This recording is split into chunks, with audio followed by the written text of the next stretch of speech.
لہذا جامع ترمذی کے الفاظ ہیں، نبی کریم علیہ السلام فرماتے ہیں او میری امت میرے ساتھ محبت کرو، میرے ساتھ، اپنی بات کہتے ہیں، میرے ساتھ محبت کرو لحب اللہ، چونکہ میرے ساتھ محبت کرنا اللہ کی محبت کا تقاضا ہے۔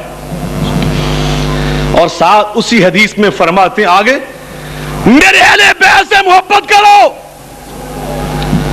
میرے اہل بیت سے محبت کرو لحبی، کیونکہ میرے اہل بیت سے محبت کرنا میری محبت کا تقاضا۔ قرآن اللہ کا اس محبت کو یوں خود بیان کرتا ہے، انما یرید اللہ،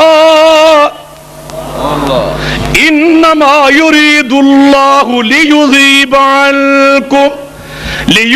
عنکم الرجس اہل البیت ویطہرکم تطہیرا۔ اہل بیت ہم نے ارادہ کر لیا، یہ اللہ کا ارادہ ہے، میرا آپ کا ارادہ نہیں۔ میرے آپ کے ارادوں کی کیا مجال؟ یہاں تو حضرت علی فرماتے ہیں رضی اللہ تعالی عنہ، عرفت ربی بفسخ العزائم، میں نے اپنے رب کو اپنے دل کے ارادوں کے ٹوٹ جانے سے پہچان لیا۔ میں ارادہ کرتا ہوں مگر میرا ارادہ کبھی کبھی ٹوٹ جاتا ہے، مجھے پتا چل جاتا ہے کہ میرے دل پر راج میرا نہیں چلتا، عرش والے کا چلتا ہے۔ مولانا عبد الوہاب صاحب یہی فرما رہے تھے نا، بندہ جب ہاتھ باندھتا ہے تو یہی کہتا ہے ہاتھ پہ اختیار تھا مگر دل پہ تیرا اختیار چلتا ہے۔ اللہم مقلب القلوب، نبی پاک کی حدیث ہے، اے اللہ تو دلوں کو پھیرنے والا، ثبت قلوبنا علی دینک، ان قلوب بنی آدم بین اصابع الرحمن یقلبها کیف یشاء۔ نبی پاک فرماتے ہیں تمام انسانوں کے دل اللہ کی دو انگلیوں کے درمیان میں ہوتے ہیں، جیسے چاہے اللہ پھیر دیتا ہے۔ نبی پاک بار بار نبوت کے ہاتھ اٹھا کر یہ دعا مانگا کرتے تھے، اے اللہ ہمارے دلوں کو اپنے دین اور اپنی اطاعت پہ ہمیشہ پھیر کے رکھنا۔ تو میں عرض کر رہا ہوں یہ اللہ کا ارادہ ہے۔ وہ فرماتے میں نے اہل بیت کے دل میل اور کچیل سے پاک اور صاف کرنے کا ارادہ کر لیا۔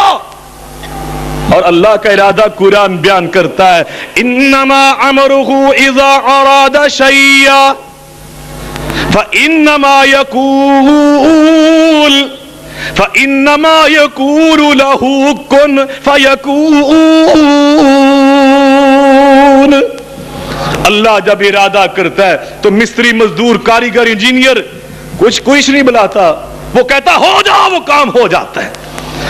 نبی پاک نے اس آیت کے نازل ہونے کے فوراً بعد دعا علی و فاطمہ والحسن والحسین، یہ صحیح مسلم کے الفاظ، جناب علی کو بلایا، فاطمہ کو بلایا، حسن حسین کو بلایا، ان پر نبوت کی چادر ڈالی، اپنے سر پہ ڈالی اور فرمایا اللہم ہؤلاء اہل بیتی، یا اللہ یہ چار جو نفوس ہیں یہ بھی میرے اہل بیت میں شامل ہیں۔ علامہ ناصر الدین البانی رحمۃ اللہ علیہ اس کی شرح میں لکھتے ہیں صحیح حدیث حجت ہے۔ صحیح حدیث مل کے بولیں، ذرا زور سے بولیں، اور اس طرح حجت ہے فرماتے جس طرح قرآن حجت، جس طرح قرآن دلیل، اس طرح صحیح حدیث دلیل۔ قرآن امہات المومنین کو اہل بیت میں شامل کر دیا، فرمان رسول نے علی، فاطمہ، حسن حسین کو اہل بیت میں شامل کر دیا۔ کوئی عائشہ کو اب نکالے وہ قرآن کا منکر ہے، کوئی ختیجہ کو نکالے وہ قرآن کا منکر ہے، اگر کوئی حسن حسین کو، فاطمہ علی کو نکالے میں کہتا ہوں وہ حدیث رسول کا منکر ہے۔ آؤ آج ہم وہ بات کریں جو نبی نے فرمائی، میرے اہل بیت سے محبت کرو۔ اب علی اہل بیت میں شامل، نبی فرماتے ہیں اما ترضى ان تكون مني بمنزلة هارون من موسى الا انه لا نبي بعدي۔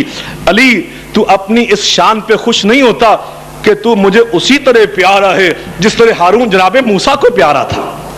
ہاں تیرا اس کا فرق اتنا، اس کو اللہ نبوت دی، تجھے نبوت نہیں ملے گی کیونکہ میرے بعد اللہ نے نبوت کا سلسلہ ہی بند کر دیا۔ حسن حسین کے بارے میں فرمایا ہما ریحانتا یا من الدنیا، مناظر اسلام علامہ شمشاد سلفی صاحب تشریف فرمائے، شیخ الحدیث علماء کرام تشریف فرمائے، یہ صحیح بخاری کے الفاظ میں نے پڑھے ہیں، تمہاری حالت آیا من الدنیا اصح الکتب بعد کتاب اللہ، الصحیح للبخاری، قرآن کے بعد اس پوری روئے زمین کی سب سے معتبر ترین کتاب کا نام صحیح بخاری ہے۔ اس صحیح بخاری کے الفاظ میں نے تمہیں سنائے، نبی پاک فرماتے ہیں حسن و حسین تو دنیا میں میرے پھول ہیں۔ ہائے ہائے، کبھی غور کرو کس نے یہ بات کہی، حسن و حسین کے بارے میں کس نے بات کہی، اور جس کی زبان سے کبھی جھوٹ نہ نکلا، جس کی زبان سے کبھی مبالغہ نہ نکلا، کبھی غلط بات نہ نکلی، اور جس زبان کے بارے میں اللہ قسم اٹھا کے فرماتا ہے وَالنَّجْمِ إِذَا هَوَى مَا ضَلَّ صَاحِبُكُمْ وَمَا غَوَى وَمَا يَنطِقُ عَنِ الْهَوَى إِنْ هُوَ إِلَّا وَحْيٌ يُوحَىٰ۔ اس زبان نبوت نے فرمایا، مجھے علامہ اقبال کا شعر یاد آیا، سلفی صاحب بڑے محظوظ ہوتے ہیں، اردو ادب بہت اس پہ ان کو مہارت ہے۔ آج تو میری خوش بختی ہے، میرے برادر محترم حضرت علامہ یزدانی شہید کے چھوٹے بھائی اور ہمارے لیے بڑے بھائی ڈاکٹر ریاض صاحب تشریف فرمائیں۔ علامہ اقبال نے ایک بات کہی مجھے یہاں یاد آ گئی، وہ کہتے ہیں ایک بھی پتی اگر کم ہو وہ گل گل ہی نہیں، ایک بھی پتی اگر کم ہو تو وہ گل گل ہی نہیں، جو خزانہ دیدہ ہو بلبل وہ بلبل ہی نہیں۔ گلاب کا پھول وہ کہتے ہیں تبھی پھول ہوتا ہے جب اس کی پتیاں مکمل ہوں، پتیاں جھڑ جائیں ناقص ہو وہ کہتے ہیں میں اس کو پھول ماننے کے لیے تیار نہیں۔